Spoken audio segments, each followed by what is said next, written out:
Welcome Bo to the stage with Contentino.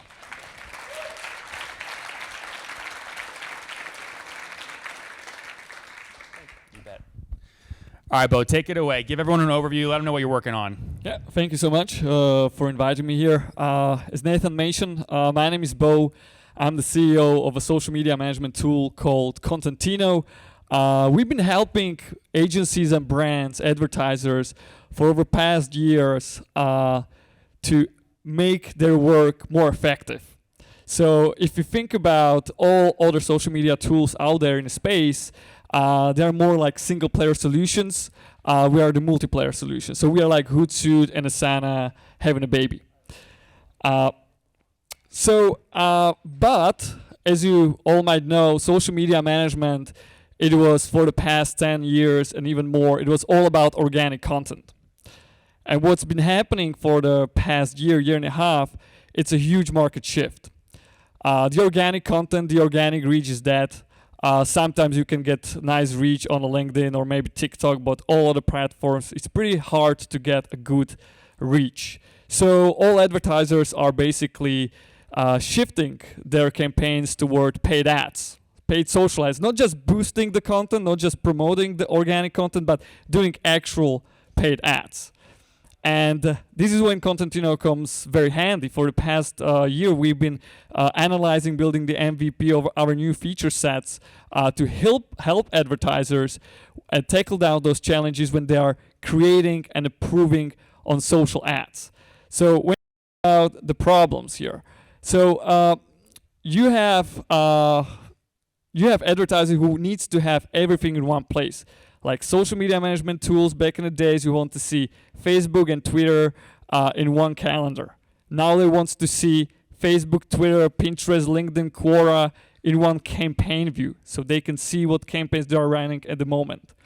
What's also super challenges is, and this is what's happening also in the market, past few years, everyone was putting all their eggs into one basket, meaning Meta, Facebook and Instagram. Almost most of the advertisers were spending their money in Meta.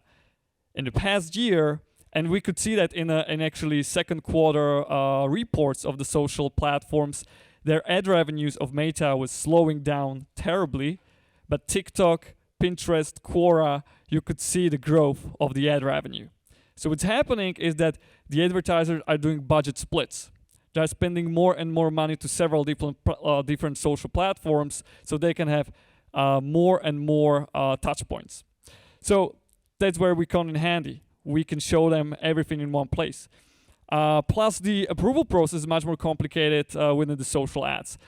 Within the organic, you are approving only the content, but within the social ads, you are approving also the budget, targeting criteria, and several other attributes. So it's getting much more messier, and it's just painful. And then these are some of the screenshots are what our clients have sent to us. Basically, this is how they do. This is how they work. They go to Excel files. They prepare the headline, subheadline, copy. They put somewhere the images and videos, and then they approve the content somehow in the Excel file. And then usually performance specialists, they'll come in to the Excel file and manually copy paste everything from that sheet to the business manager, to the TikTok ad platform, and many others. So imagine how super wasteful it is for this very usually expensive specialist to do such a manual work. With Contentino, basically, we solve all of these problems. You've got a nice overview, you approve everything in one platform, and with one click of a button, you basically launch your campaign. About a competitor, this reminds me of times 5 years ago when we started Contentino. Basically, we were somewhere in the middle. You've got teamwork and approval solutions, and then nowadays you've got solutions who are focused more on planning and maybe optimizations like Hootsuite. They acquired AdEspresso a few years ago. I thought that they might focus more on the paid ads.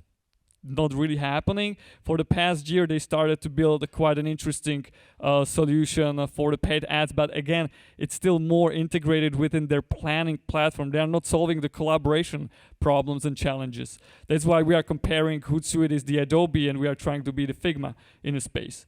And then you've got the other tools like Smartly, Metricool, who are more for the e-commerce segment less than what we do. We are more for brands and the B2C segment.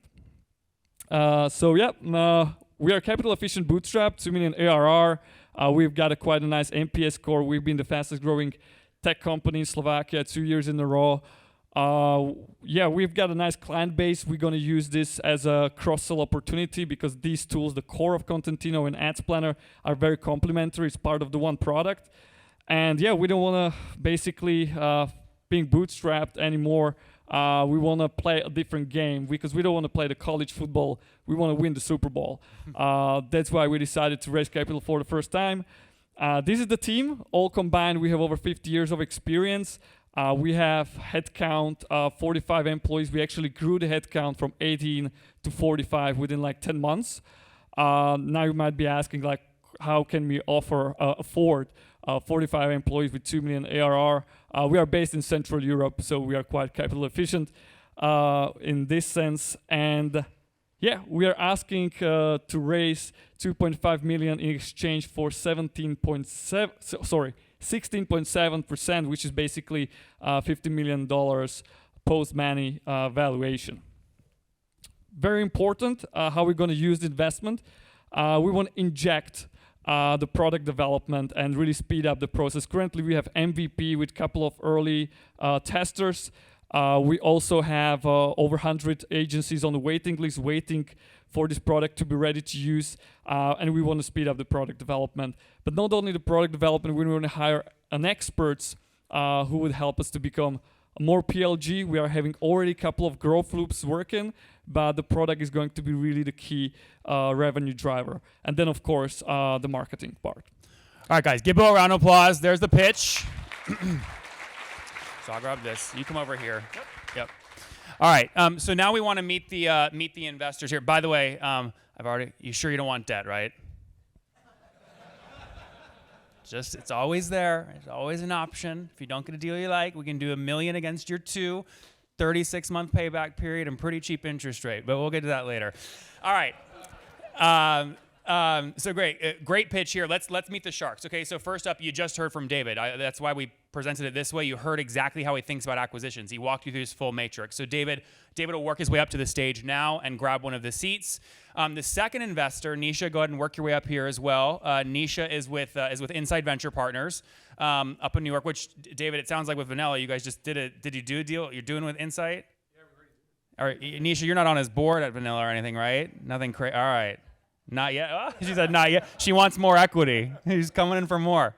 So we'll meet Nisha in a second. Again, pick a seat, guys. And then third, we'll have Scott work his way to the stage with Camber Partners. And again, they each talk about their experience here in a second. And then lastly, we will have, where's Justin? Justin's in the room somewhere. Justin will work his way to the stage as well, who's with a group called Faris.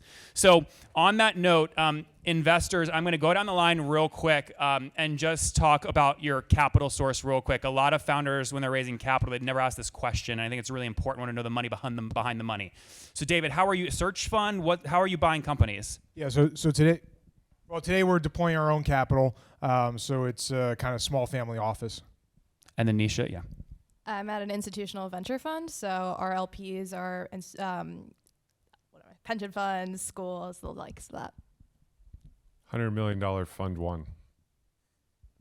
We actually invest off of our own balance sheet, so we're the ones that have direct, skin in the game. I mean, I'm very envious of Faris because they were one of the early investors in Mikkel at Supermetrics, which is just an incredible bootstrap SaaS story. So really good group of folks up here. Bo, do you understand the money behind the money? Any questions about sources of capital? No, not so far. Okay. Ooh, here we go. Setting the stage. We should dim the lights, change the purple to red, and let's rock and roll. So again, you see all the investors have the decks, right? Which are all basically Bo's finances. So Bo, I think the best way to do this so the audience can sort of play along here. We've got your profit and loss up on the stage. Sort of walk through. Maybe this isn't big enough for everybody, but do your best to walk through revenue today and expenses. Maybe let's go to another slide because those numbers are a little bit. You drive. Bigger. Yep. But if you talk too long, I'll have to take it back to move it along, okay? Yeah, okay. So basically, I don't know if I mentioned that, but the story is that we are pretty capital efficient. We've got over 700,000 of profit in a bank account, laying cash. Last year, we decided to put it back in the company, reinvest it, and to speed up the growth. But what's been happening, basically, we increased the headcount, of course. We could see a beautiful growth in a net gross MRR in the Q4 and Q1, which I'm not sure if you can see in any of these slides, but no. But this is basically the snapshot of June 2022. June 2022 was not ideal. I don't know why Nathan put this slide there, but maybe if I would show you the January, February, or March, those numbers were quite much better. Well, but Bo, June is more recent. Why would you sell the company on old data? It's a summer Don't season. throw the slide guy under the bus. Come on. Yeah, I mean during the summer we've got always everyone is going to holidays, so the summer season is not the ideal. All right. Well, let's leave it here and let's just go down the line. First question from each investor. Justin, you want to kick us off? You got a question for Bo? Yeah, absolutely. I was just curious if there's any revenue concentration, and then secondly, where are geographically the majority of your customers? Revenue concentration, you mean like if we have kind of a big clients like enterprise clients, we don't have like one client paying 20% of our MRR. No, actually 10% of our MRR comes from enterprise. The other are basically SMB, mid-market. That's our sweet spot. Geographically, well, we are based in Central Europe, so we are pretty strong in Europe, especially in Belgium, Netherlands, Central Europe area, Northern Europe. So we tackle down a lot of small markets. The reason why we are such a strong player in such small markets is because it was easier for us to create a word of mouth in those areas. So we never actually aspire to go like for Germany or France or UK, because those markets with the capital we had were kind of big for us. So this was our strategy. That's where we are strong. We got like 10% clients from US. They all come organically. But again, it was never our focus for now, until now, to go for a big All right, market. Scott, take it away. Fire question. Can you tell us breakdown between sales and marketing? And second, are you a free trial or a demo funnel? We are free trial. We have over 60% of our new clients coming from with no touch point, so it's all self-served. And the first question was, How many trials per month and breakdown of sales versus marketing? we've got over 500 to 600 trials a month right now, and we don't have the sales team. We've got a customer success team who are basically divided into hunters and farmers, and hunters are focused more on the identifying the high quality leads, so then they can demo them. But we don't do inbound or anything like that. Then Nisha, you get ready for your question, but I'm gonna steal a slide because I have your slides memorized, and I'll go to the slides that support your answer. So you can. Okay, go ahead. Did you change your pricing structure or something in March of 2022? I noticed that your churn had changed pretty dramatically in April. In April 2022 this year. Well, actually, I've got my CFO sitting right here. So do you know what happened here. Look at this. What This happened one in right- April? CFO here. Yeah, his name is Michael. There was no price change. It was just fluctuation because some months we have a higher churn rate, and some months we are lower churn rate. It's mostly we are high churn rate in the spring. January and December. January, Those are the churn February, rates. and also in December. When agencies are deciding about budget and stuff like that. So And what's the monthly churn rate? 1.9% MRR. Okay. in average, yeah. Can you tell me a little bit about your pricing strategy? It seems very low. Yeah, very good question. I mean, we call ourselves budget friendly, but we are cheap comparing to all other tools. So as a matter of fact, this year we are changing our pricing structure completely. One reason is that our ARPA is $130 a month, which is not ideal. We are planning to increase it up to $350 within a year and a half. Secondly, our net dollar retention is 99%. We want to have at least 110% net dollar retention. That's why we are changing pricing, so the accounts and agencies can upgrade much easily. Because right now they can upgrade only based on number of users, but we're gonna flip it, and so they can upgrade based on the features they are actually paying for. So the pricing will be changed this year. Okay, great. So what we'll do is see the 451 countdown. Keep asking questions, product, market. After that countdown's done, we'll switch to like valuation questions, right? How you think about valuation, things like that. So get as much data you can on the business right now.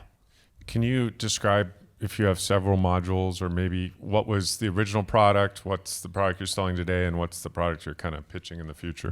Yeah.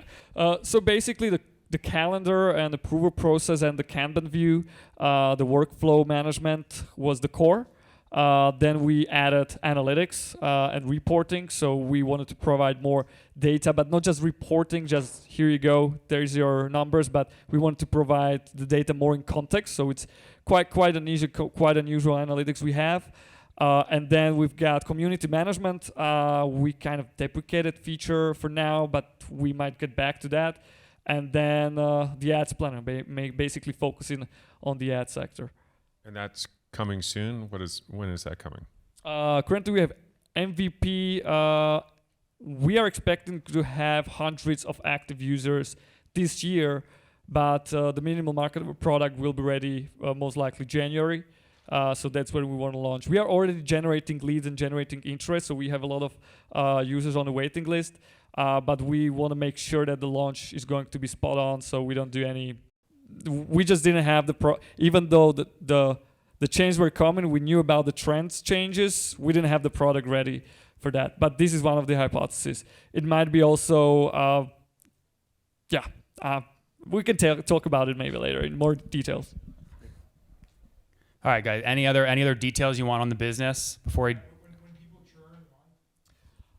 Usually we have smaller accounts churning. So basically they're project based, or they lost clients, or they shift their focus. So it's rarely that we have clients with more than 200 in MRR churning. And if they do, usually it's that there's a big fluctuation of people in the advertising agency. So someone leaves the company, and then someone else will replace them, and they're already using some different tool. And basically, if they are team leaders, they will say, we will use this. So that's very common reason. All right, very cool. So what we're going to do now is we're going to reset the shot clock in the back to 20 minutes. We'll enter sort of more negotiation period now. Bo, I'm going to try and wrap this up in a sexy bow just so the audience can follow along. So 2021 total revenue was $711,000, right? I'm reading off your slides, so if this is wrong, it's not my fault. No, that's 2021. Well, it's done. So year to date should be the full year, right? Is that right, Bo? CFO, 711,000. I see. What was 2021 total revenue? It was 1,500,000, 700, something like that. Okay, let's call it 1.6. And how much have you already done this year in revenue? This year is in revenue. It's ARR. It's 2 million. But you've already collected 2022 year to date through May about $1 million, right? Yes. Right. Yes. That's right. Cool. So $1 million. So you think you'll finish this year at about how much in ARR?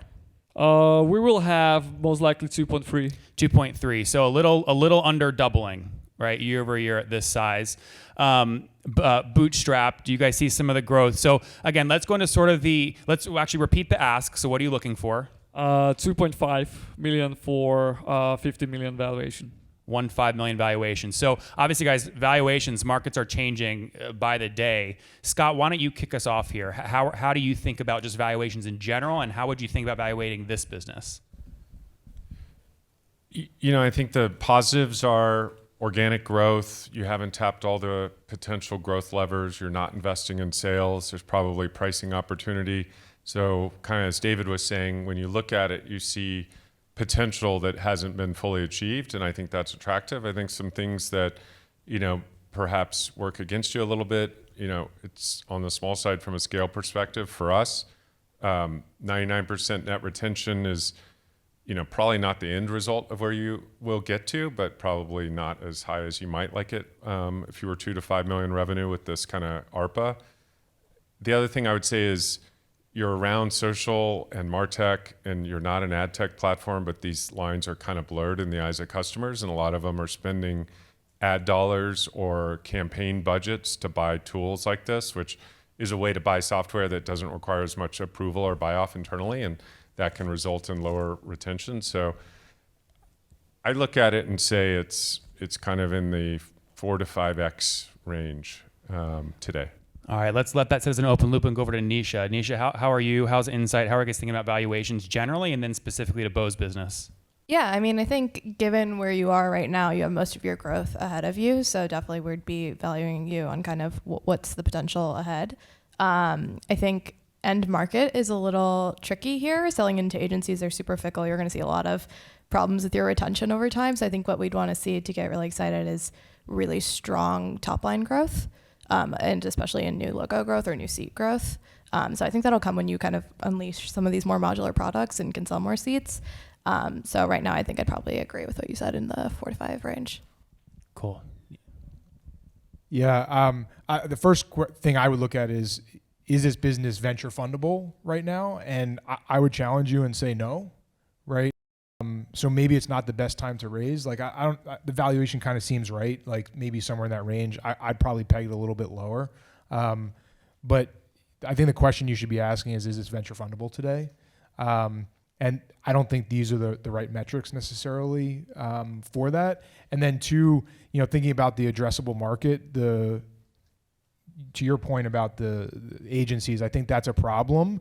It can be overcome, right? There's people that have made a lot of money doing that. But looking at your website, it's not clear that that's even your customer, right? So I would be very clear on your messaging and marketing about that, to put that at the forefront and make that very clear. And then to the point about pricing, the pricing is just far too low, right? Like at $200, I'm like, this doesn't seem valuable. Like it doesn't, like there's not enough there that I'm even going to consider it if I'm spending reasonable amounts of money on social.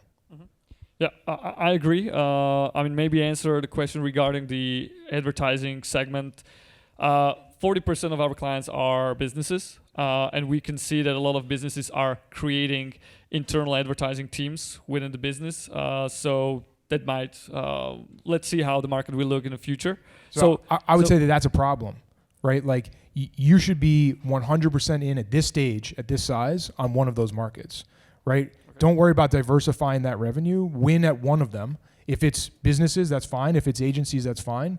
But right now the messaging is all over the place. Yeah. So it's hard to know what it is. And I bet that translates into product, which is not clear. This is maybe disadvantage and advantage in the same time, because the product is super flexible the way that even brands and agencies can use it completely the same way. So we are not, when we are building the product, we are not preferring one segment over the other.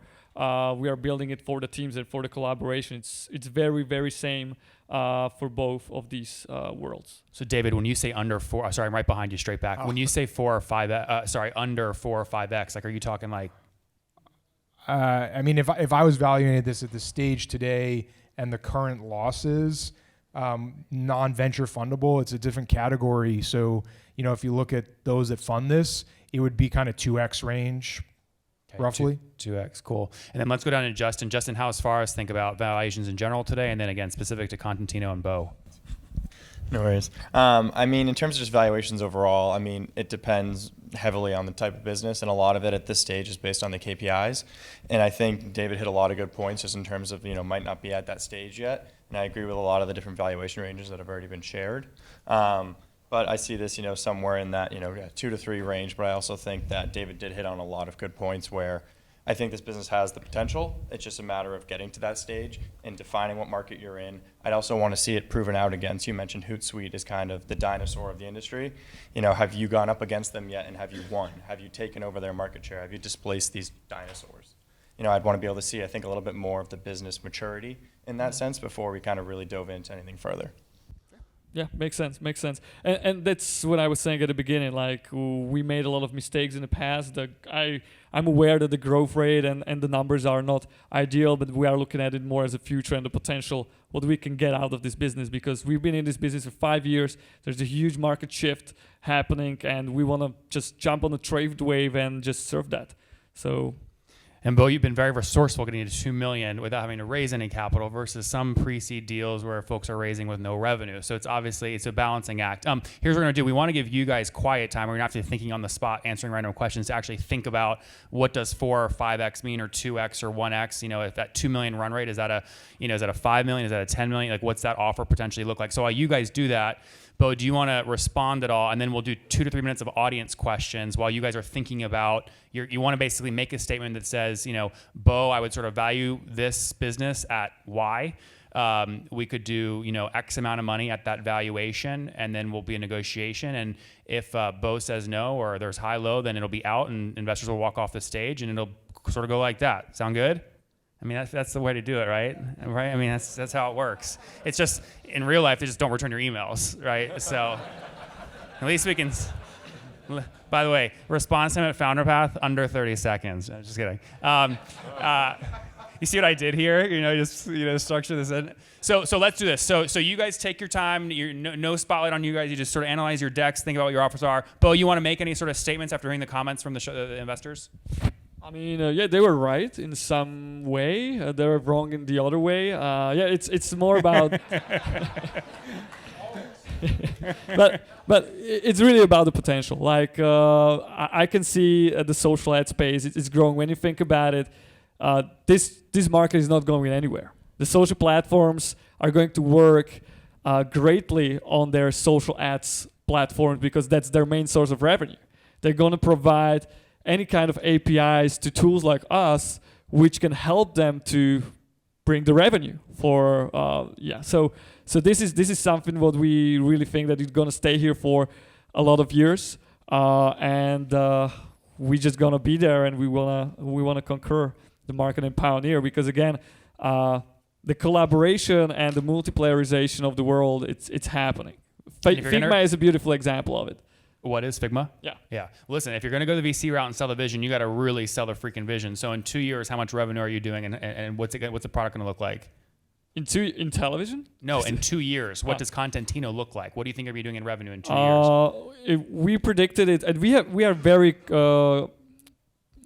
prudential when it comes to predictions. Maybe it's the mindset we have, the bootstrap mindset, but we have it for 50 million, if I'm not mistaken. Mm-hmm. And does product look generally the same, or what's the next product release? That's the ads planner. Ads plan. All right, so 2 years, 50 million revenue. Audience questions for 2 or 3 minutes here. All right, take it away. If you reflect on the past few months, what's the biggest mistake you've made, and how do you plan on fixing it, or how have you fixed it? That's definitely the focus of the whole company, trying to release 3 things in the same time and building 3 things in the same time. The estimations when we were planning to release them were completely off charts, and it's probably that we were inexperienced. We never decided that, okay, we're gonna hire 45 people. We're gonna be 45 people in 10 months. So yeah, definitely focus on one thing. If we would focus on one thing at a time, the net gross MRR would look definitely different. Hey, Bo. So can you help us understand how the recent privacy changes have not only affected MarTech and AdTech, but your product roadmap and the recent pivot? Yeah, this actually plays in our favor, because the attribution of the user journey is getting more and more difficult. So those optimization tools, what I just showed you on the slide, they will most likely have a problem. What brands are doing and how they are kind of tackling down these privacy policy challenges is that they're focusing on top level, on top of the funnel. So instead of having ads only on Facebook, now they are splitting the budget that they want to have as many touch points as possible on top of the funnel. And that's where we come handy. Like, you want to have ads on Reddit, Quora, even on platforms they never advertised before. So this is what's happening on the market right now. Hi, Bo. Kudos to you to be standing there in front of this crowd, and hats off to you. I raised my Series A and I freaked out. So my question to you is, who are your competitors at the moment, and how, if Hootsuite, who has a lot of money, decided to do what you're doing and disrupt you, what would be your counteract? that's one of the reasons why we want to grow much faster and asking for investment. We don't want just the money. We are looking for strategic partners who can help us to tackle down some of the usual growing challenges, who can connect us with people from the social side, social networks.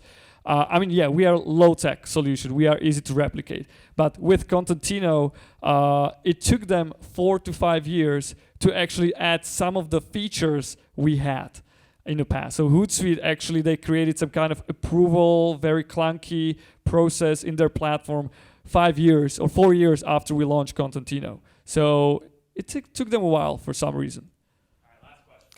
Yeah, I have a product question. Your biggest customers that are spending the most money in social, what are some of the funnel insights that you feel like they've come across?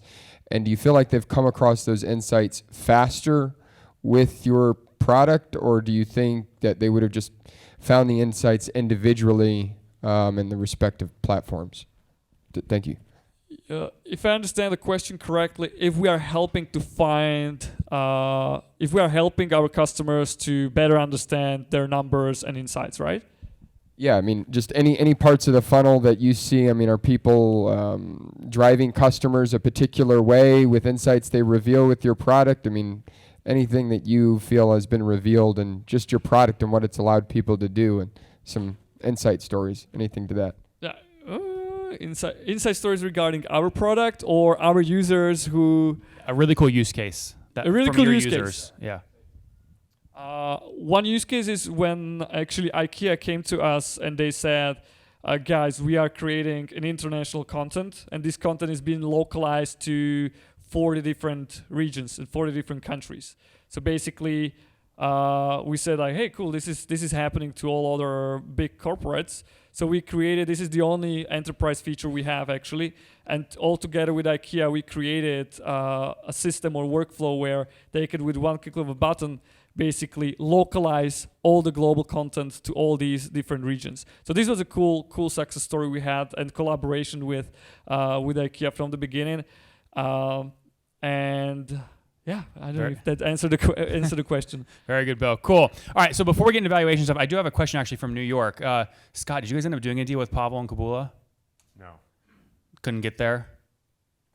Couldn't get there. All right, we tried. It felt good in New York. We did the same thing. What were you? How many millions were you off by? He took money Grab the mic. Grab the mic. He had a good offer from individuals, from angels, and so the valuation was pretty far apart. But it was a smaller round, and it'll last, a shorter amount of time. And I think maybe that conversation will happen again at that point. That's code for saying he'll come back to us. He'll come back to our 1X. He'll come back to our 1X offer. All right, just kidding, Scott. Okay, cool. So now what we want to do is get into the phase where there's sort of actually, numbers being used. I will say the caveat here, obviously, guys, is we want these guys thinking as if they were actually doing a deal live. None of this is obviously binding, right? Things have to happen off stage, but I really want you guys thinking as if this was an actual deal. You're running diligence back at your offices and think about it that way. So on that note, Justin, since you have the mic, why don't we start with you, right? So what would you sort of offer? Can you get to 2.5 on 15 pre?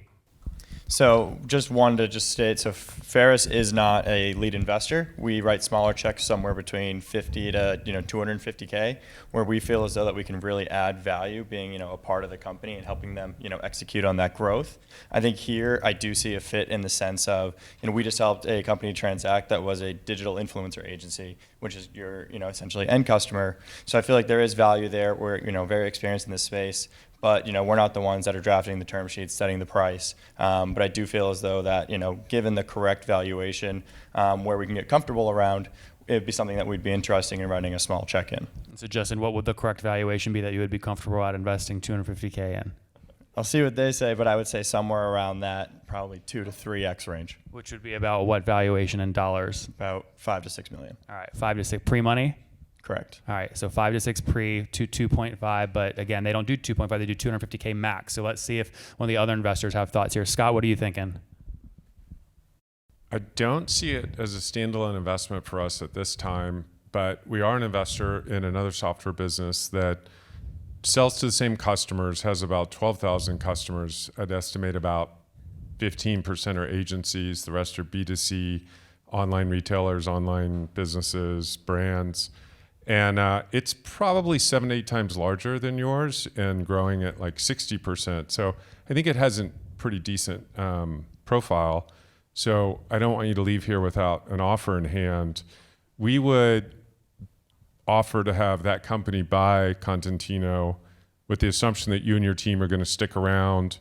The equity and the upside for sticking around would be on top of the offer, something we would need to sort out, but there would need to be strong conviction that you guys weren't just going to walk out the door. The price we would pay, because we see it as having strategic cross-sell, upsell value, and we're placing value on you guys sticking around, would be $8 million. And we'd be comfortable with a mix of cash and stock in this other company's private, of course. So if you like the upside of the combination, you could take all stock. If you want a mix of cash and stock, we'd be comfortable with that as well. This is your show. Should I? Yeah. I mean. Take it. Yeah. I know Scott. I think that we met in New York for the first time. I know Justin. I know the added value they have. We were not thinking about the exit, but we are thinking more about, okay, what's our vision? What do we want to achieve in this world? So if we want to partner up with a partner who is growing 60% year on year, who is in the same segment, who are 6-7 times bigger, then I can see the added value of having such a company as a partner. So we can work. I don't know how independently we would be able to work as a management. There's a lot of questions I would need to ask, but I'm not saying no to that, actually, even though it was not our plan at the first place. So Scott, traditional hub and spoke model and PE firms, this is the playbook that gets run. You have an anchor portfolio company. You want to go do sort of hub, add on to it, build around the wheel. Do they always have to do 100% majority buyouts, or could it be like 60% or 70% of Contentino? I don't think that would work for a company of this size. I think it would have to be 100%. And I think it's very important from our perspective that the companies are totally integrated and that the engineering teams eventually are integrated and the products, don't stand alone as separate solutions. So that's important. All so right. We need to own it all. Nisha, what do you think about all this craziness happening? How would Insight look at this? I will also caveat by saying our initial starting check is around 8 to 10 million, so definitely a little bit early for us. I'd say I'd probably value this at about 6.5 pre. I think you have a lot of growth ahead of you, and the organic growth is pretty impressive so far, especially given that it's bootstrapped and you could put some cash in and grow that pretty quickly, I think. But I think the end market is what kind of discounts me a little bit here. And what do you not like about the end market? Agencies are traditionally very fickle buyers. They act like consumers in a lot of ways, weird buying patterns, and it's also really difficult to acquire this long tail of agencies that it looks like you're going after here. So Bo, sounds like you're about to lose Nisha. You want to let her go or fight? I'll let her go for now, but maybe we will meet later. All right, guys, give Nisha a round of applause. Nisha, come on off the stage. Thank you. All right, David, what are you thinking? Yeah, so you'll hate my offer. I would say for a small check, I mean, typically at this stage, I would write a check in the $100,000 to $150,000 range. Typically, like to see a little bit more profitability, or at least above break even on a consistent basis over the last 6 months. Like that's kind of what we want to see. Definitely above our mark. Like we want to see at least $1 million or $2 million. So you've hit that mark. I would value this in kind of the $4 million range, roughly. So you're doing better with Scott over here. And really my biggest concern is the raising CAC, and it doesn't seem to be going in the right direction generally. And a deeper understanding around seasonality would be helpful too, because you've mentioned it, but I'd like to know what that really is. And I definitely have some deeper concerns around the target market itself. More of a focus question than which market it is at this stage. Yeah, I don't like the valuation. I mean, but again, you have a lot of valid questions. Maybe I can answer them later on. But yeah, thank you. All right, very good, David. Thanks, man. Appreciate it. So down to 2 here. Down to 2. So, Bo, you're trying to obviously drive up valuation. You've got Justin, that max check size is 250. But did you give a price, Justin, at 250? 250? Around the 5 to 6 range. Okay. So sort of again, your show here. You know sort of where both of our heads are at. What do you want to do? Yeah. Do you know each other actually? No. So. All right. I don't know where this is going. Answer I was expecting.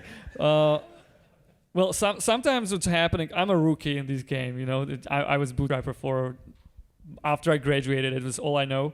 But I've seen that sometimes when they are meeting the forces, like joining the forces at different funds, it sometimes plays well, sometimes not.